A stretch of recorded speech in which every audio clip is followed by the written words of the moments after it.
Alors, maintenant que vous avez vu comment on fait pour copier, la seule chose qu'on va faire, c'est que dans ce cas particulier, euh, transaction 2, j'espère pour vous que vous n'avez pas mis... Moi, j'en ai des transactions, mais normalement, vous en avez pas parce que je ne vous ai pas encore appris à les faire. Donc, normalement, ce fichier est vide, ce que je souhaite. Si ce n'est pas le cas, eh bien, il va falloir les recopier, les re-rentrer. Donc, vous ne devriez pas en avoir tant que ça, donc ça devrait aller vite. Euh, Notez-les sur un papier ou faites un backup, là, comme je vous l'ai expliqué dans la vidéo, parce qu'il va falloir le re-rentrer. Je l'ai modifié parce qu'il y avait un bug. Je m'étais trompée sur le staking. J'avais mis 2 fois Crowdland. Je n'avais pas mis le staking. Et donc, du coup, les cases étaient verrouillées en noir. On ne pouvait pas les remplir. Donc, il faut que vous changiez ce fichier. Donc, euh, si vous reprenez la vidéo d'avant où je vous explique comment on fait pour reprendre la dernière version du plan d'action, il faut aussi que vous preniez la fiche qui s'appelle transaction 2. D'accord? Vous touchez surtout pas la 1, hein, ça c'est bon. Mais la transaction numéro 2, il faut aussi la récupérer parce que je l'ai modifiée. D'accord? Désolé, vraiment désolé pour la gêne occasionnée, mais normalement, je ne vous l'ai pas appris, donc vous devriez normalement avoir une fiche vierge. Voilà. Maintenant, qu'est-ce que j'ai mis de nouveau sur ce plan d'action? Donc, je viens de vous l'expliquer pour le plan de répartition, mais pour le plan d'action, qu'est-ce que j'ai fait de nouveau? J'ai réparé un petit bug qui avait parce que quand on vend, par exemple, des monnaies, par exemple, moi j'ai vendu, mes risques faibles, j'en ai vendu, d'accord? Donc du coup, eh bien, il me marquait que il cumulait mes gains, si vous voulez, et au lieu que j'ai de nouveau un budget à 4500 pour recommencer, c'est-à-dire, vu que j'en ai vendu, j'ai récupéré ma mise, donc je suis de nouveau à 4500, je peux racheter de nouveau 4500 dollars de risque faible. Sauf qu'il ne me le marquait pas, moi il me le cumulait avec mes gains. Donc au lieu d'avoir 4500, il me marquait que j'avais 10 000 dollars à dépenser. Donc ça, non, je reste à 4500. Donc ça, j'ai réparé ce petit bug et je vous ai rajouté trois petites choses à votre demande. La première, c'est, je vous ai bien mis un rappel, ne jamais rentrer ni l'achat ni la vente des stablecoins, parce que certains d'entre vous rentraient les USDT qu'ils achetaient, ou les USDC, les DAI, etc. À partir du moment où c'est un stablecoin, on ne le rentre jamais dans le plan d'action. Pourquoi?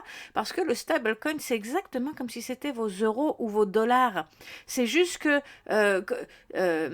c'est comme si vous habitiez en Europe et que vous allez aux États-Unis, que vous changez vos euros en dollars américains, vous n'allez pas le marquer sinon dans votre budget. Sinon, vous allez marquer 2 fois. Vous allez marquer que vous avez dépensé 1000 euros, puis après, vous avez dépensé 1200 dollars, par exemple. Vous le rentrez 2 fois, ça marche pas. Donc, tout ce qui est stablecoin, c'est comme si c'était votre argent. Donc, ne le considérez pas comme une crypto, considérez-le comme si c'était votre argent. Donc, vous ne rentrez pas, vous n'allez pas dire, j'ai acheté aujourd'hui pour 50 d'euros, justement. Vous comprenez? Donc, les stablecoins, ça ne rentre jamais dans le plan d'action. Donc, je vous ai bien mis ça en rouge ici pour bien vous le rappeler si jamais vous l'oubliez. Les deux autres petits trucs que j'ai mis, c'est ces petites cases bleues. Le premier, c'est le montant choisi par transaction. Alors, qu'est-ce que c'est que ça? Rappelez-vous, je vous ai dit que dans certaines vidéos, et puis je vous l'ai à tous, je vous l'ai dit en personnel, on investit toujours le même montant pour chaque transaction. C'est pas on achète 100 dollars par-ci, 300 dollars par-là, 1000 dollars par ici et 200 par-là. Il y a une vidéo qui s'appelle les 6 règles à respecter. Si vous voulez, je vous la remettrai dans Slack si vous l'avez perdue ou pas vue. C'est très important de la regarder parce que c'est un récapitulatif. Dans le module 1, si vous regardez le module 1 aussi, vous verrez, tout est récapitulé là-dedans. Donc, on investit toujours le même montant par transaction, ce qui n'a rien à voir avec votre montant de budget par type de risque. Par exemple, dans les risques faibles, je peux investir 4500 dollars en tout. Mais chacune des transactions que je vais faire aura un montant de 400 dollars. Si j'en achète aujourd'hui, je vais en acheter 400 dollars. Si j'en achète demain, j'en achèterai 400 dollars, etc. D'accord? Ça, je vous l'ai déjà expliqué. Si vous comprenez pas ça, demandez-moi, je vais vous le réexpliquer. C'est hyper important parce que c'est ça qui va assurer vos arrières et qui va faire que si une monnaie est perdante et les autres vont la couvrir pour que vous ayez 0 $ ou 0 € de perte. Si vous ne respectez pas ça, ça n'arrivera pas et vous aurez des pertes, d'accord? Si vous ne comprenez pas ce que je dis, demandez-le moi, je vais vous le réexpliquer. Donc là, vous marquez le montant que vous avez choisi. Moi, j'ai choisi 400 $ par transaction, donc je le marque. Ça, c'est juste pour vous le rappeler, c'est juste un mémo, d'accord? Donc, c'est relié à rien sur le fichier. C'est juste que quand vous vous rappelez plus, mince, je me rappelle plus quel est le montant que j'utilise d'habitude, eh bien, vous revenez sur le plan d'action et vous savez qu'il est là et comme ça, vous ne l'oubliez pas, d'accord? Et ensuite, la deuxième, c'est je m'autorise à ajouter ce montant maximum sur toute la durée du cycle. Qu'est-ce que ça veut dire? Ça, c'est pareil. Certains d'entre vous m'ont dit, écoute Steph, t'es bien gentil, mais c'est impossible de savoir combien je vais dépenser sur 4 ans dans les cryptos. Je comprends. Moi, j'ai 10 ans d'arriéré, je sais maintenant combien je suis capable de dépenser.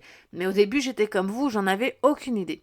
Donc, c'est pour ça que, déjà, je vous donne un ordre d'idée. En général, c'est au moins 2 500 $ par an, minimum, si vous voulez commencer à faire de bons profits. C'est au minimum entre 2 000 et 2 500 $ ou 2 000 et 2 500 € par an. Ça, c'est le minimum. Donc, vous multipliez ça par 4 et vous avez l'ensemble de votre budget. Maintenant, ce que vous pouvez faire, c'est que vous pouvez dire, OK, vu que je ne sais pas exactement combien je vais rajouter, je me dis que je peux rajouter à peu près entre 1000 et 2000 $ de plus sur tout le budget que j'ai fait là. Donc, moi, mon budget total, il est de 30 000 par exemple. Eh bien, sur ces 30 000, je dis que je peux rajouter entre 1000 et 2000 de plus. Ce qui veut dire que je ne pourrais pas dépenser plus que 32 000. On est d'accord? 30 000 plus 2 000, ça fait 32 000. Jusque-là, c'est bon. Ça veut dire que maximum, quoi qu'il arrive, je ne dépenserai jamais plus que ça. Donc, si vous voulez l'augmenter, vous cliquez tout simplement dessus, puis vous dites, ok, moi je me dis, je vais dépenser entre 1000 et, 4000 $ maximum. Ça veut dire, je ne mettrai jamais plus que 34 000 $ en 4 ans dans les cryptos. Pourquoi c'est super important? Ça, pourquoi je vous fais mettre cette case-là? Parce que, ok, vous ne savez pas quel montant vous voulez investir, ça je le comprends tout à fait, il n'y a pas de problème. Par contre, si vous ne définissez pas un budget, donc là vous venez de vous mettre un joker, d'accord, en disant ok, je m'autorise à mettre 4000 $ de plus maximum. Si vous ne mettez pas un joker, enfin un budget limite, vous allez griller tout votre fric dans les cryptos. C'est une drogue. Des corrections comme on vient de faire là, on en a tout le temps, tout le temps, tout le temps. Donc des 50, 40, 60% de réduction sur les cryptos, il y en a tout le temps. Si vous ne vous mettez pas un budget, vous allez le dépasser. C'est-à-dire que vous allez prendre dans votre compte épargne de l'argent qui n'était pas prévu pour ça. Vous allez prendre dans l'argent des études de vos enfants qui n'était pas prévu pour ça. Vous allez prendre dans le budget de bouffe qui n'était pas prévu pour ça. En disant, oh mais c'est pas grave, la correction là j'achète juste maintenant, là je prends 500 $, c'est cool. Et puis je vais le remettre, là, regarde, on est en correction donc c'est bon. J'achète maintenant, dans 2 mois, on est remonté, dans 2 mois, je remets l'argent, il n'y a pas de problème.